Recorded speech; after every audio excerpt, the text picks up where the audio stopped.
You have to have the truth to have a starting point. And your true self is found in that very uncomfortable zone. We all look for toughness. We all want it. But we look for it in a comfortable environment. You will not find toughness in a comfortable environment. Those of you who are listening to this, you will not find it. The only way you find it is to drown yourself in a position where you're just out of sorts, where you can't swim and you're drowning. Where you're drowning. When you say, you know what, man? F that. Once you come face to face with who you are, you have a starting point. It's in our head saying, you know what, man? Dude, you're not doing shit.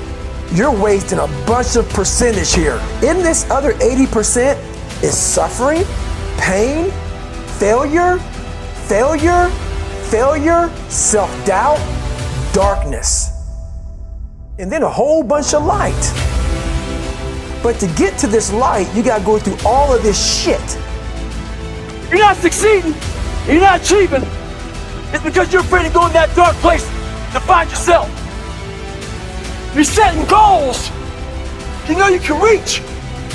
And when you do that, that fear, that insecurity, that doubt, that's where you grow. You must always set goals that you think you cannot achieve. And in there you get better.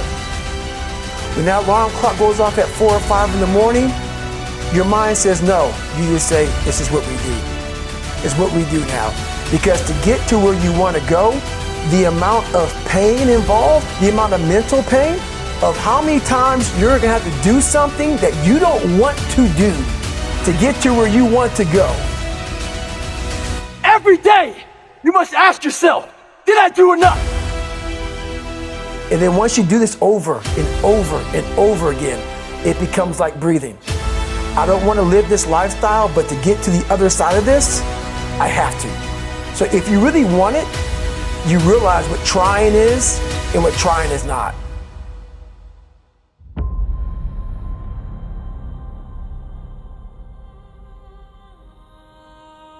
Your brain is the most powerful weapon in the world.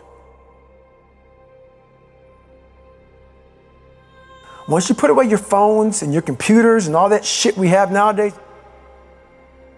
your brain is the only thing you have when you're going through depression, when you're going through hard times, when you're going through death, real life shit.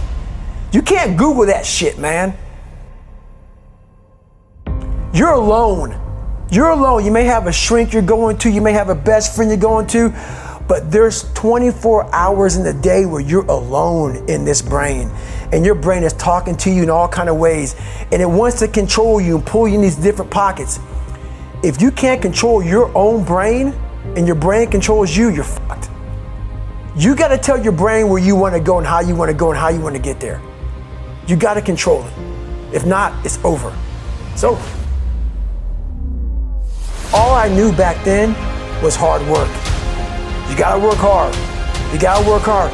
I can't get this paragraph. I can't remember what the fuck's in this paragraph to pass this test to get in the military. Read it again. Still not getting it. Read it again. But if not getting it, write it out. And that's how I started learning. I realized if I keep going back and going back and going back until the shit just becomes, your mind will say, fuck, okay, we're gonna figure it out. It'll find a way. Because he is not going to stop. It's not like, I'm gonna try one more time. No, alarm clock goes off, boop, we're going back. I can't read right, we're going back. I gave myself no way out, and my mind realized that. They said, okay, we're gonna adapt and overcome now. That was my mindset. And that's how you get through things. You put yourself, you immerse yourself wherever it is, and you become that. I became hell. And that became my new norm. I gave myself no way out. There was nothing outside these walls of hell. Nothing.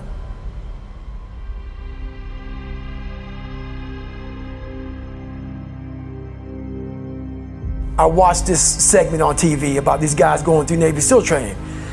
And I couldn't even, I wasn't a great swimmer. I was afraid of the water, all this crap, man.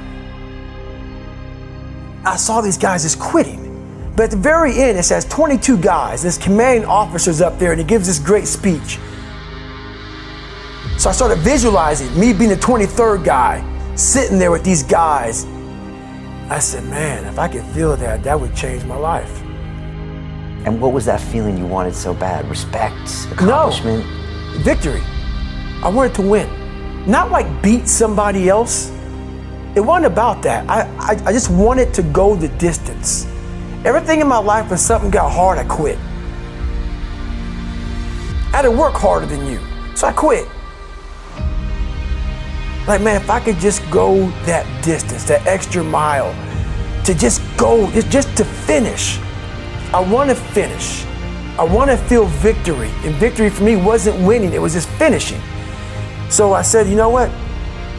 If I could feel like these guys feel, it would change my life.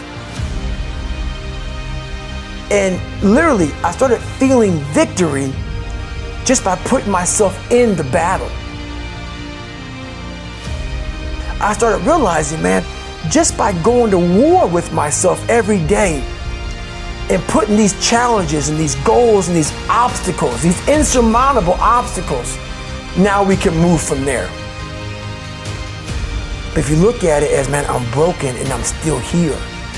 And I'm fighting and I'm gonna find a way to get through this because I have no other place to go. It gives you a lot of power. And no one really finds themselves without going through trials, tribulations, suffering, accountability. And accountability is suffering. Being accountable every fucking day for doing right for yourself, for the people next to you, it's miserable. The more I did this, the more I gained confidence. And then the more I gained confidence, the more I realized, fuck these Navy SEALs, man. These guys can't do what I'm doing right now. I had no coach, had no trainer, had no money. I didn't know how to lose weight. I had no knowledge of what I was doing. I was just working. I was just sacrificing. But I would have never found these tools if I didn't put myself in a very uncomfortable place. And your true self is found in that very uncomfortable zone. That's where he came from. He came from all these fucked up obstacles, and now he's there. So everybody goes, how do you do that? You know exactly how to do that.